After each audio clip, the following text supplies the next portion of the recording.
ಮಾಡಿದ್ಲು ಕುಕ್ಕೊಳಗೆ ಹಾಗೆ ಒಂದು ಆಟ ಸಾಮಾನು ತಗುತ್ತೆ ಅದನ್ನ ನಿನಗೆ ಕೊಡ್ತೀನಿ. ಅದಕ್ಕೆ ನನಗೆ ಲೇಸ್ ಬೇಕು. ನನಗೆ ಲೇಸ್ ಬೇಕು. ಮನೇಲಿ ಅಷ್ಟೊಂದು ತಿಂಡಿ ಸಾಮಾನು ಈತಲ್ಲ ಬಂಗಾರಿ. ಅದು ನನಗೆ ಬೇಕು. ಇನ್ನು ಹೋಗಂಗೆ ಇಲ್ಲ ನೋಡು. ನಲ್ಲಿ ಹೆಂಗೆ ಕ್ಲೋಸ್ ಮಾಡಿದ್ಯಾ, ನೀಟಾಗಿ ಕ್ಲೋಸ್ ಮಾಡಬೇಕು ಅಂತ ಗೊತ್ತಾಗಲ್ಲ. ಬಾ ಸ್ಲಿಪ್ಪರ್ ಹಾಕೋ ಬಾ. ಪ್ಲೀಸ್ ಅಮ್ಮ. ಏನಮ್ಮ ಪ್ಲೀಚು? ಪ್ಲೀಸ್ ಕೊಚ್ಚಲೆ ತುಂಬ ಟೇಸ್ಟಿಯಾಗಿರುತ್ತೆ, ಉಪ್ಪು ಖಾರ ಇರುತ್ತೆ. ಮನೇಲಿ ಉಪ್ಪು ಖಾರ ಹಾಕಿದ್ರೆ ಮಾತ್ರ ತಿಂಡಿ ತಿನ್ನಲ್ಲ. ಹೆಂಗೆ ಕಾಡ್ತೀಯಾ? ಇದಾದ್ರೆ ಅದೇ ಊಟ ಆದರೆ ಮತ್ತೆ ಕಾಡೋದೇ ಇಲ್ಲ. ಕೊಚ್ಚಮ್ಮ ಕೊಚ್ಚಮ್ಮ.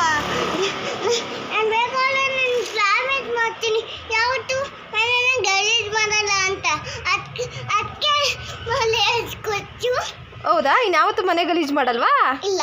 ನಿಜ ನಿಜ ನಿಜ. ನನ್ನ ಪರಿಗೆ ನಾನು ಟಿವಿ ನೋಡ್ತೀನಿ. ಹೌದಾ? ಯಾವತ್ತೂ ಗಲೀಜು ಮಾಡಲ್ಲ. ಯಾವತ್ತು ಗಲೀಜ್ ಮಾಡಲ್ಲ. ಮಾತೆ ಹಂಗಾರೆ ಒಪ್ಕೊಂತೀಯ?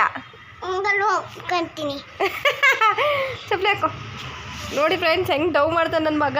ಇದು ಅದೇ ಅದೇ ಅದೇ ಅದೇ ಅದೇ ಅದೇ ಅದೇ ಅದೇ ಅದೇ ಕಲ್ಲಿಂದು ಅಲ್ಲ ಹಾಕಲು.